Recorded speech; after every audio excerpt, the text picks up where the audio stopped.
हा. तर आज आपण घेऊया आपली मानसिक शक्ती कशी वाढवायची. हं? हो मॅडम. हा. नवीन कोण जॉईन झालंय आज? ते कोणतरी आहेत. तुम्ही तुमचा व्हिडिओ ऑन करा.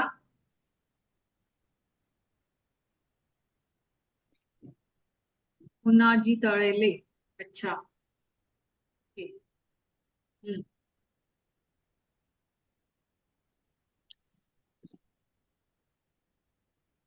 तर आपल्याला बघायचं आहे की अ, आपली बौद्धिक क्षमता कशी वाढवायची. आपण बऱ्याच ठिकाणी बघतो, वाचतो, अ, अ, हे केलं पाहिजे, ते केलं पाहिजे, असं करा. तर पण प्रत्यक्षामध्ये म्हटलं तर ते तसं काही जमत नाही, है ना. आणि आपण खूप सारे प्रयत्न करून चुकलेलो आहोत. अ, बरे आता आपल्याला काय करायचं आहे की आपण आता बघूया की जगामध्ये ज्या काही शोध लागलेले आहेत. खूप त्यांनी काय म्हणतात त्याला, प्रयोग केलेले आहेत आणि त्या प्रयोगाअंती त्यांनी असे काही मार्ग शोधून काढले आहेत की 5 गोष्टी त्यांनी सांगितल्या आहेत की 5 गोष्टी करायला पाहिजे आणि 5 गोष्टी करायला नाही पाहिजे. तर आता आपण बघूया की त्या 5 गोष्टी कोणत्या आहेत की ज्या आपण करायला पाहिजे आणि 5 गोष्टी कोणत्या आहेत की त्या आपण नाही करायला पाहिजे. बरेचसे अनेक सर्वे करण्यात आले आणि ह्या सर्वे मधून असं लक्षात आलं की विद्यार्थ्यांना बऱ्याचशा गोष्टी लक्षात ठेवाव्या लागतात, कारण की त्यांना अभ्यास करायचा असतो आणि त्यामुळे त्यांना बऱ्याचशा गोष्टी लक्षात ठेवायच्या असतात. विषय पण खूप असतात आणि तसंच एक मिनिट.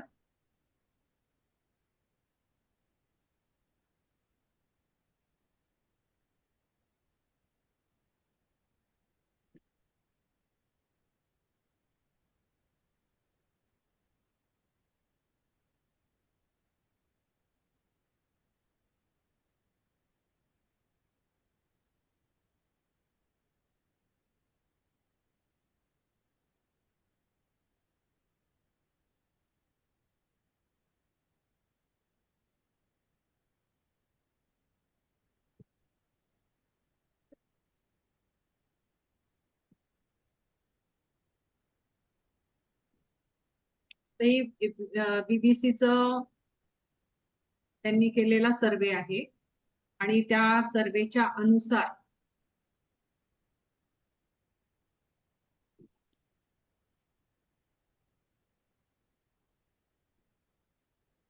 डेव्हिड रॉबसन म्हणून आहे, बीबीसीचे. त्यांनी हा सर्वे केलेला आहे आणि ह्या सर्वेच्या अनुसार त्यांनी काही गोष्टी आपल्याला सांगितलेल्या आहेत.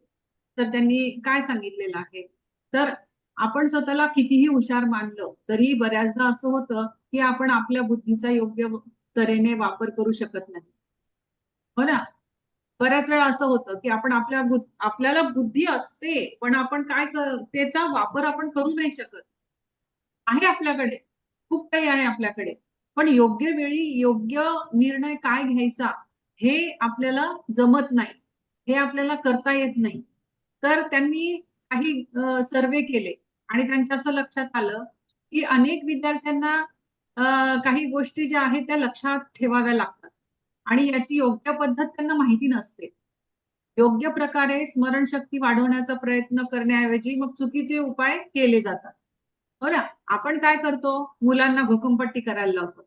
स्मरणशक्ती वाढवण्यासाठी बरेच जण सल्ले देतात. सल्ले देणाऱ्यांची काही कमतरता नसते. खूप जण सल्ले देतात आणि त्यात आई वडील वेगळं सांगतात, मित्रमंडळी वेगळे सांगतात, शिक्षक वेगळं सांगतात. तर त्यामुळे काय होतं ना की मुलं कन्फ्युज होऊन जातात की नेमकं करावं तर काय करावं. आणि हे काय तर अजून शास्त्रज्ञ वेगळं सांगतात. त्यांनी त्यांच्या अभ्यासावर आधारित तेही वेगळं वेगळं सांगतात. तर सगळ्यात महत्वाचं काय आहे, तर रात्री शांत झोप लागली पाहिजे. सगळ्यात महत्वाचं आहे तर ते म्हणजे शांत झोप लागली पाहिजे. जेव्हा माणसाचा मेंदू एकदम ताजा तवाना केव्हा होतो, फ्रेश केव्हा होतो, फ्रेशनेस आपल्याला केव्हा येतं, जेव्हा आपण झोपेतून उठतो. झोप झाल्यानंतर आपल्याला खूप छान वाटतं. रोज आपण जेव्हा सकाळी उठतो तेव्हा खूप एनर्जेटिक असतो की नाही आपण. तर सगळ्यात महत्वाचं आहे ते म्हणजे आपल्याला झोप चांगल्या प्रकारे लागणं.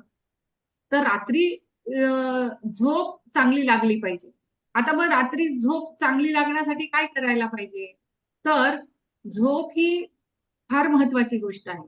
झोपेवर जगभरात खूप संशोधनं झालेली आहेत आणि 8 तास व्यक्तीने दिवसातले 8 तास हे झोपलं पाहिजे.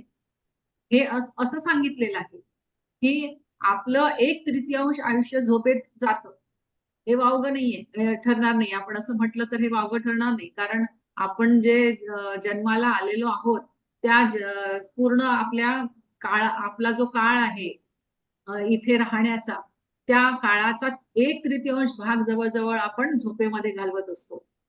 आपल्या आयुष्यावर आरोग्यावर एकूणच आपल्या दिनचर्येवर झोपेचा खूप मोठा प्रभाव असतो. पण या झोपेबद्दल काय-काय आपल्याला माहिती आहे, आपण ते आधी जाणून घेऊया. तर एक 8 तासाचा झोपेचा सल्ला आणि त्यामागचं सत्य काय आहे, हे आपण जाणून घेऊया. आपण नेहमी ऐकतो 8 तासाची झोप आवश्यक आहे. नॅशनल हेल्थ सर्व्हिस UK यांनी केलेलं आहे संशोधन. अमेरिकेच्या नॅशनल स्लीप फाउंडेशनने सुद्धा वेळोवेळी सांगितलं आहे, की 8 तासाची झोप घेत जा. पण हा सल्ला नेमका कुठून आला? तर ते आपल्याला माहिती पाहिजे ना, की 8 तास झोपायचं. पण का झोपायचं 8 तास? त्याच्या मागचं कारण काय आहे? तर तान्ह्या बाळांनी किती झोपणं आवश्यक असतं? आपण का झोपतो आणि आपल्याला किती झोपेची गरज असते? झोपेतले घोरणं थांबवण्यासाठी अ, काही उपाय आहेत का? तर हे सगळ्या गोष्टी ह्या आहेत.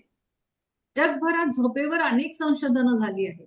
काही रोगांचा अभ्यास केल्यानंतर संशोधकांच्या लक्षात आलं, की जास्त झोप घेणाऱ्यांमध्ये आणि कमी झोप घेणाऱ्यांना रोगाचा धोका असतो.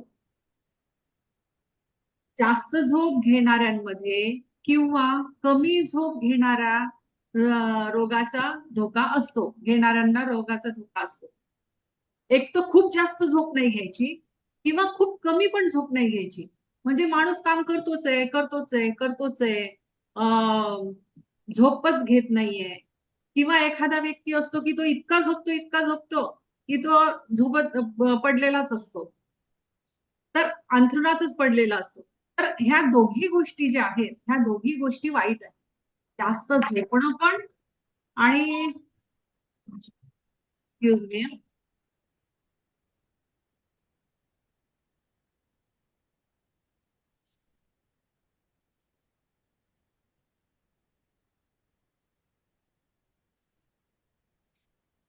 हॅलो. हं.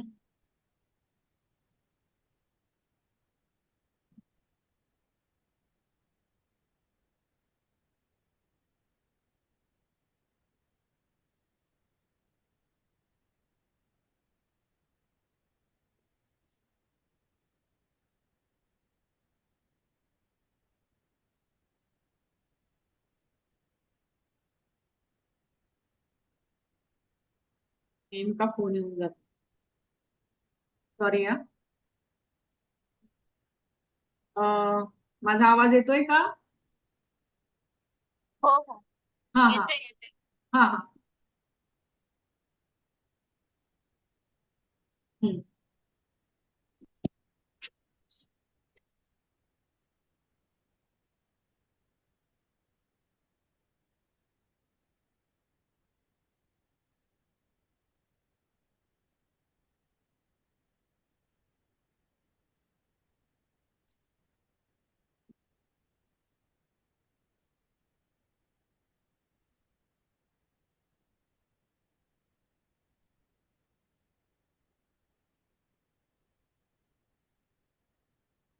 तर सगळ्यात महत्वाचं म्हणजे पहिली गोष्ट आपण काय करतो?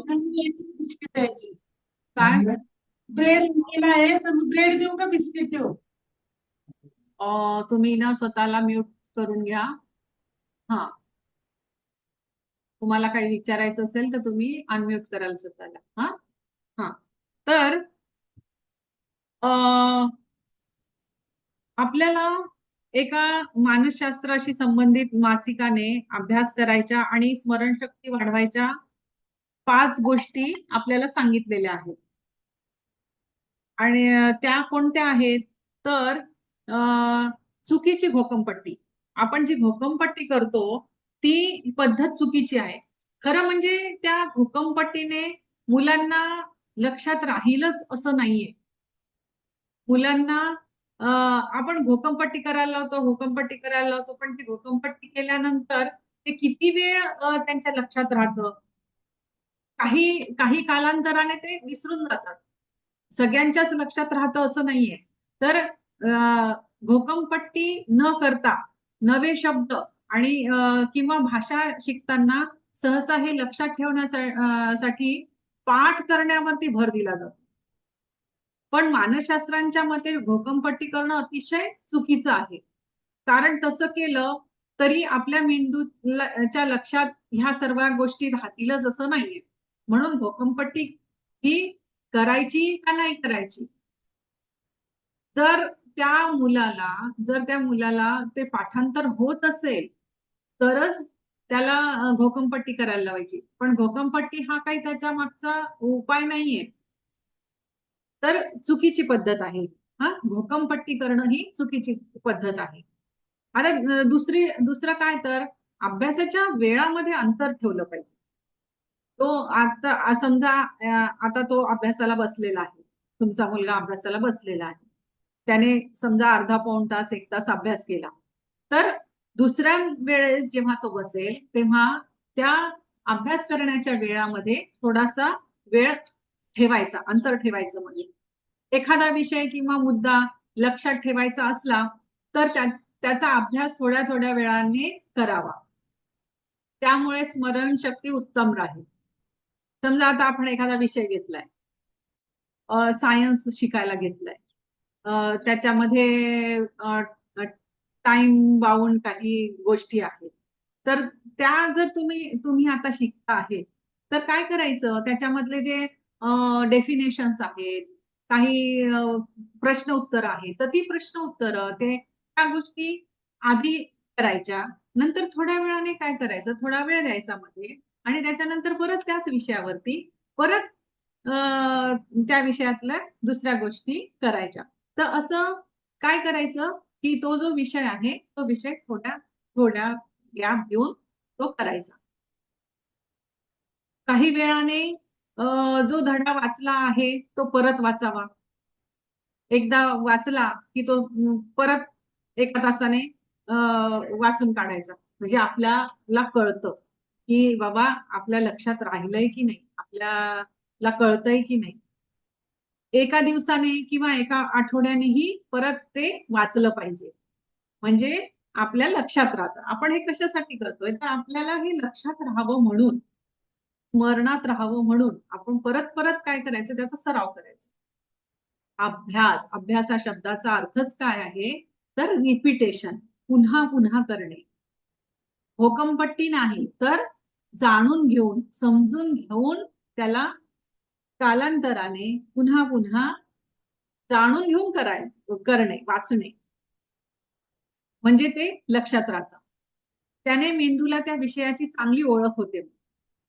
काय होतं, आपण त्याला वेळ दिला, त्या विषयाकडे लक्ष दिलं, जाणून घेतलं, तर आपल्या मेंदूला काय होतं की त्याची चांगली ओळख होते, आवड व्हायला निर्माण होते त्या विषयाची. अजून महत्वाचा मुद्दा म्हणजे काय तर घोकंपट्टी सारखी ही पद्धतही फार सामान्य आहे, यात तर काही वाईट नाही. वाचताना जे मुद्दे महत्वाचे वाटतात ते अधोरेखित करण्यास काही हरकत नाही. आपण जेव्हा पुस्तक वाचतो तेव्हा मुलांना अशी सवयच लावली पाहिजे की जेव्हा तुम्ही लेसन वाचता आहे तर त्या लेसन वाचत असताना त्या लेसन मध्ये जे कठीण शब्द आहेत त्या कठीण शब्दांना अधोरेखित करायचं. आम्ही तर पूर्ण पुस्तकचं पुस्तक लिहिलेलं असायचं, भरलेलं असायचं, माझं पण. अं, म्हणजे आपण पुन्हा जेव्हा वाचतो ना, तेव्हा आपल्याला त्याचा अर्थ कळतो. इंग्लिशचं म्हणा, कुठलंही असो, सायन्स असो, इंग्लिश असो, हिस्ट्री असो, काही असो. काय करायचं, तो लेसन वाचत असताना जो शब्द आपल्याला कठीण वाटतोय, आता एक वाक्य वाचलं, एक वाक्य वाचल्यानंतर एखादा शब्द असा असतो की जो आपल्याला समजत नाही. मग काय करायचं, त्या शब्दाला अधोरेखित करायचं.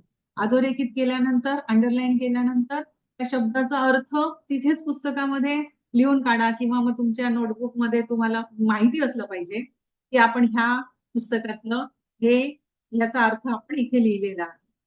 तर अशा प्रकारे काय करायचं की तो जो शब्द आहे त्या शब्दाचा अर्थ एका ठिकाणी लिहून काढायचा. पुस्तकामध्ये शॉर्टमध्ये लिहायचं. त्या शब्दाचा अर्थ जो आहे, त्या वाक्याचा अर्थ तुम्हाला काय उमजलाय, तर तो शब्दाचा अर्थ तिथे लिहून काढायचा, शॉर्टमध्ये लिहायचा आणि वहीमध्ये मात्र पूर्ण लिहून काढायचं. तर अशा प्रकारे आपण वाचताना महत्वाचे मुद्दे जे आहेत ते महत्वाचे मुद्दे अधोरेखित करून आपण ते लक्षात ठेवू शकतो. पण प्रत्येक असंही नाही, म्हणजे आता मानसशास्त्रज्ञ जी आहे, मानसशास्त्रज्ञांच्या मते दरवेळेस ही जी पद्धत आहे, ही पद्धत यशस्वी होईलच असं नाही. म्हणजे प्रत्येक विद्यार्थी काही सारखा नसतो. तर आता मी सांगितलं, मी असं करत होते, पण सगळेच असं करत असतील असं नाही ना. प्रत्येकाचं पद्धत ही वेगळी वेगळी असते. तर अनेक विद्यार्थी तर पूर्णच्या पूर्ण परिच्छेद अधोरेखित करतात. असं केलं तर महत्वाचे मुद्दे आणि बिनमहत्वाचे मुद्दे यांच्यातील फरकच करणं कठीण होऊन जातं. म्हणजे काही काही जण काय करतात की मग मला हेही समजत नाही, मला हेही समजत नाही, मला हेही समजत नाही, पूर्ण पॅरेग्राफच अंडरलाईन केलं. पूर्ण पॅरेग्राफच अंडरलाईन केला तर महत्वाचं काय आणि बिनमहत्वाचं काय हेच कळणार नाही ना. तर फक्त पुस्तकामध्ये जेव्हा आपण अधोरेखित करणार, तेव्हा फक्त कठीण शब्दांच्या खाली अधोरेखित करायचं आणि वहीमध्ये लिहिताना मात्र पूर्ण डिटेलमध्ये लिहून काढा. आता योग्य पद्धत काय मग आता याची, तर शांतपणे विचार करायचा आणि कोणत्याही विषयाचं पुस्तक हे पूर्ण वाचलं पाहिजे. आता समजा मी एखादा विषय घेतलाय आणि तर त्या विषयाचं मी आधी काय करणार, त्याला पूर्ण वाचून घेणार, त्याला पूर्ण वाचायचं, मग त्यातले मुद्दे अधोरेखित केले, मग ते आपण दुसऱ्या वहीमध्ये लिहून काढले. तर अशा प्रकारे केलं पाहिजे. तसंच मुद्दे महत्वाचे संपूर्ण वाचल्यानंतर महत्वाचे मुद्दे अधोरेखित केल्याने त्या विषयाचा शांतपणे विचार करायला वेळ मिळतो. प्रत्येक वाक्य अधोरेखित करत बसायची गरज नाही. प्रत्येक वाक्यच आपण अधोरेखित करत बसायची गरज नाही. फक्त कठीण कठीण शब्दांनाच अधोरेखित करायचं. तर ही जी सवय आहे ना, ही सवय लावली पाहिजे मुलांना. ही सवय आपण त्यांना लावली पाहिजे. आणि ही पहिलीच्या वर्गापासून, दुसरीच्या वर्गापासून, सुरुवातीपासून जर त्यांना ही सवय लावली, तरच त्यांना ती सवय लागते. नाहीतर मग ते त्यांच्या त्यांच्या पद्धतीने अभ्यास करतात. तर ही एक आहे, ही एक पद्धत झाली की तुम्ही पुस्तक वाचत असताना कठीण शब्दांना फक्त महत्वाच्या शब्दांनाच अधोरेखित करायचं आणि त्याचा अर्थ वहीमध्ये लिहून काढायचा. चुकीची पद्धत काय आहे, तर वारंवार नोट्स काढणे आणि आपण मुलांना सांगतो नोट्स काढा, नोट्स काढा, नोट्स काढा. तर काही जणांना काय सवय असते की एका विषयाचे खूप सारे नोट्स काढतात. कोणत्याही लायब्ररीत, वर्गात गेला तर विद्यार्थी नोट्स काढताना दिसतील. अति उत्साहात क्षुल्लक गोष्टींच्याही नोट्स काढल्या जातात आणि नंतर त्यांचा काहीच उपयोग नसतो. म्हणजे नुसतं नोट्स काढून वहीमध्ये ठेवून दिलं जातं. त्याचा काही उपयोग आहे का? नोट्स काढल्या आणि नोट्स काढून नुसत्या ठेवून दिल्या तर त्याचा काहीच उपयोग नाही. योग्य पद्धत मग काय आहे, तर छोट्या आणि मोजक्या शब्दातल्या नोट्स बनवायच्या. मोजक्या नोट्स बनवायच्या. सगळ्या प्रकारच्या अनुभवांती असं लक्षात आलं की विद्यार्थी जितक्या कमी नोट्स बनवतील, काढतील, तितकंच त्यांच्या लक्षात राहील. कारण जेव्हा मोजक्या शब्दात नोट्स काढल्या जातात तेव्हा त्या विषयाबद्दल जास्त विचार करावा लागतो. मग जास्त जर तुम्ही नोट्स काढल्या, मोठ्या जर नोट्स काढल्या तर ते विचार करायला वेळ लागतो. जास्तीत जास्त आशय कमीत कमी शब्दामध्ये मांडायचा, यासाठी प्रयत्न करावे लागतात. असं करत असताना मेंदू त्या विषयाची आपोआपच उजळणी करतो, त्यातले महत्वाचे मुद्दे लक्षात ठेवतो.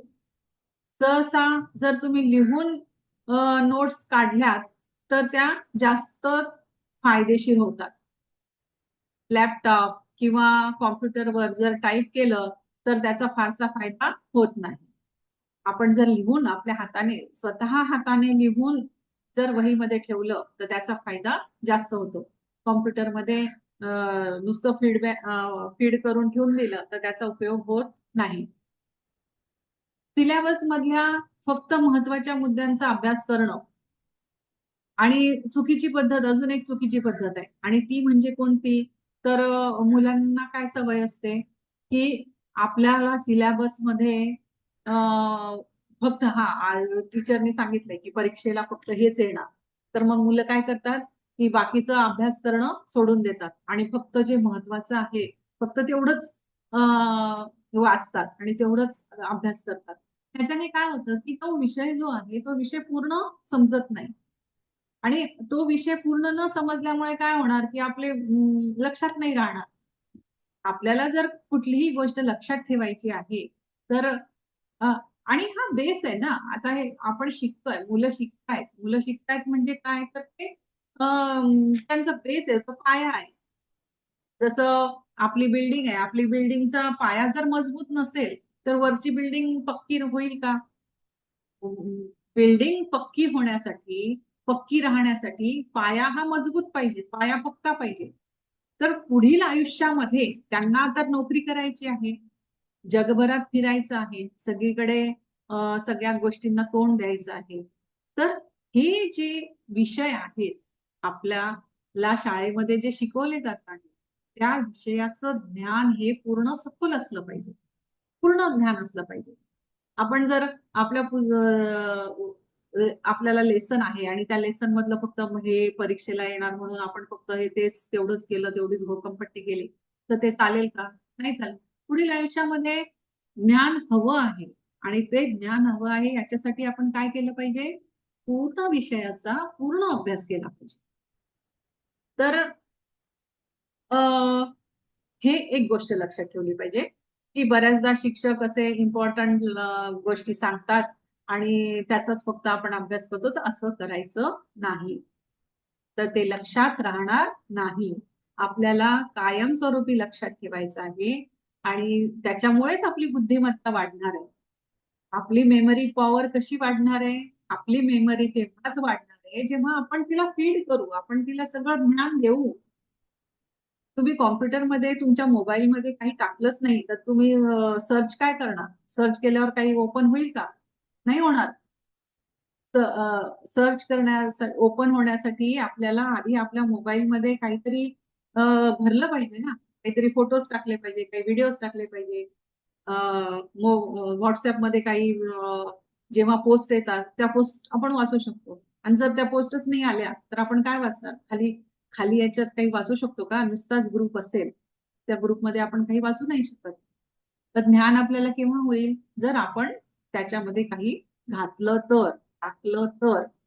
आणि हेच आहे की आपली मेमरी पॉवर अशीच वाढते. ह्या क्षुल्लक गोष्टी अशा वाटायला काय वाटतात की अतिशय क्षुल्लक गोष्टी आहेत, पण ह्या क्षुल्लक नाहीये. आपण कुठल्याही विषयाचा संपूर्णपणे अभ्यास नाही करत, अगदी थोडक्यात आपण मिटवतो.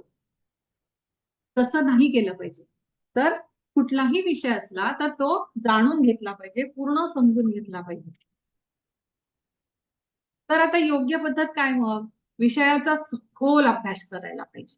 हे आता तेच सांगितलं ना की कुठलाही विषय असो त्याचा सखोल ज्ञान घेतलं पाहिजे, सखोल त्याचा अभ्यास केला पाहिजे. सखोल अभ्यास नसेल तर तुम्ही कुठलीही परीक्षा देऊ शकत नाही आणि कुठलंही ज्ञान तुमचं वाढणार नाही. वरवर जर अभ्यास केला तर तुमचं ज्ञान कुठलंही वाढणार नाही, समजणार नाही. त्याच्यासाठी सखोल अभ्यास केला पाहिजे. अभ्यासाची एक निश्चित रूपरेखा तयार करून अभ्यास केला तर विषय नीट समजायला मदत होते. समजा तुम्ही एक व्यवस्थित टाइम टेबल बनवला. आता ह्या विषयाचा अभ्यास मला ह्या वेळेस करायचा आहे. दुपारच्या नंतर मी गणित करेल, त्याच्यानंतर मी हिस्ट्री करेल, त्याच्यानंतर मी लँग्वेज करेल. तर असं तुम्ही एक रूपरेषा बनवायची, म्हणजे टाइम टेबल बनवायचं. एक टाइम टेबल बनवायचं आणि त्या टाइम टेबल नुसार अभ्यास करायचा. महत्वाच्या विषयांचा तक्ता बनवू शकता तुम्ही, म्हणजे तुम्ही ते विसरणार नाही.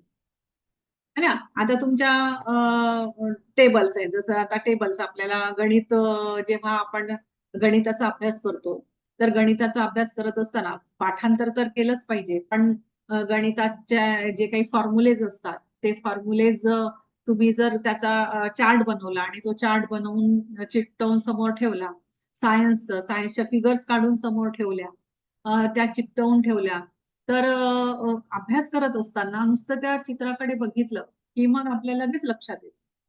तर म्हणजे अशा प्रकारे सखोल अभ्यास करायचा. सखोल अभ्यास करण्यासाठी आपल्याला काय काय गरज आहे हे सगळं समजलं पण पाहिजे.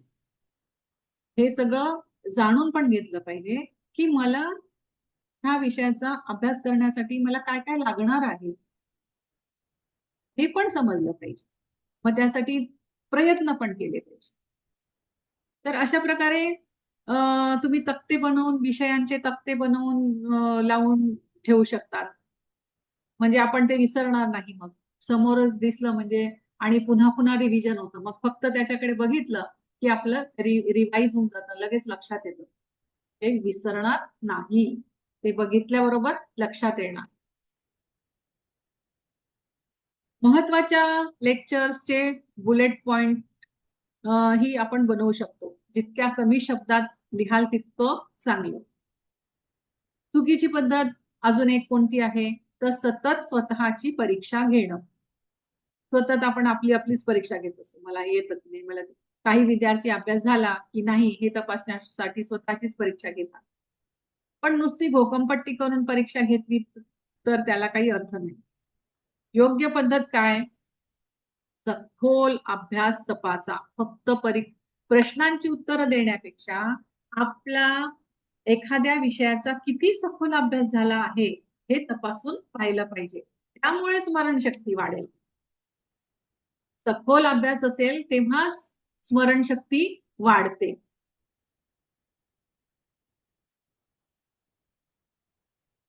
आत्मविश्वास नको. हा, मला हे येतं. मुलं कसे म्हणतात ना आपल्या आईला, हा जा मला येतंय, मला येत. म्हणजे अति आत्मविश्वास झाला. अनेकांना त्यांच्या स्मरणशक्तीच्या मर्यादा लक्षात येत नाही. ते स्वतःला खूप स्मार्ट समजतात, पण खरं तर ते तेवढे हुशार नसतात. अशा परिस्थितीत आत्मविश्वास नडू शकतो. तसेच कारण त्यामुळे जितक्या गंभीरपणे अभ्यास केला पाहिजे तितक्या गंभीरपणे तो होत नाही. अति आत्मविश्वास असल्यामुळे काय होतं की मला हे येतं, मला हे जमतं, मला हे, अशा ह्या अति आत्मविश्वासामुळे काय होतं की त्यांना ते नडू शकतं.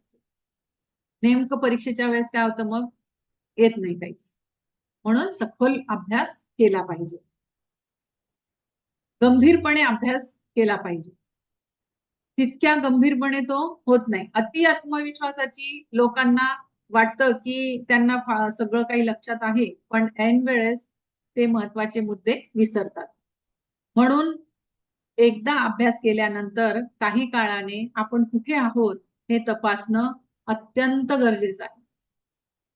तर अशा प्रकारे आपण हे आपलं स्मरणशक्ती वाढवू शकतो. स्मरणशक्ती कशी वाढवायची? तर आधी काय, आता आपण ह्याला रिवाइज करूया. आपण आज काय बघितलं सांगा बरं.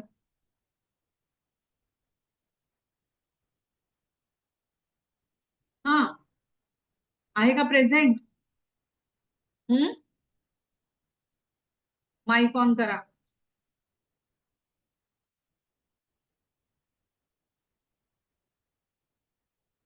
हम्म. आज आपण काय बघितलं? तर आपल्याला स्मरणशक्ती वाढवायची आहे. तर ही स्मरणशक्ती वाढवण्यासाठी आपण घोकंपट्टी करायची नाही. आणि घोकंपट्टी करण्याऐवजी आपण काय केलं पाहिजे? आपण ते मुद्दे जे आहेत, महत्वाचे मुद्दे अधोरेखित करायचे, त्यांचे अर्थ लिहून ठेवायचे. तसंच अजून काय करायचं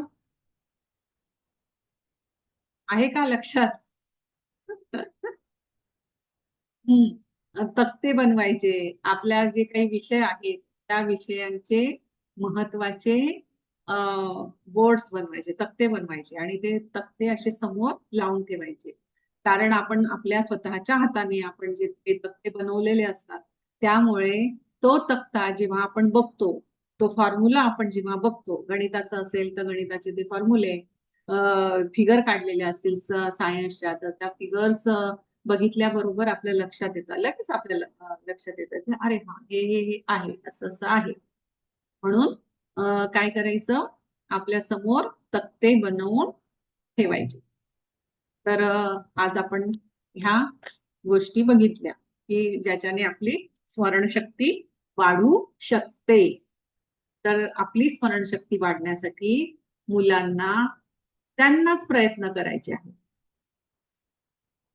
त्यांच्यासाठी आई वडील प्रयत्न करणार नाहीयेत, तर स्वतःच त्यांना प्रयत्न करायचे. तर आज एवढंच. आपण आता उद्या ह्याच विषयावरती अजून दुसरं भाग बघूया. चला, बाय.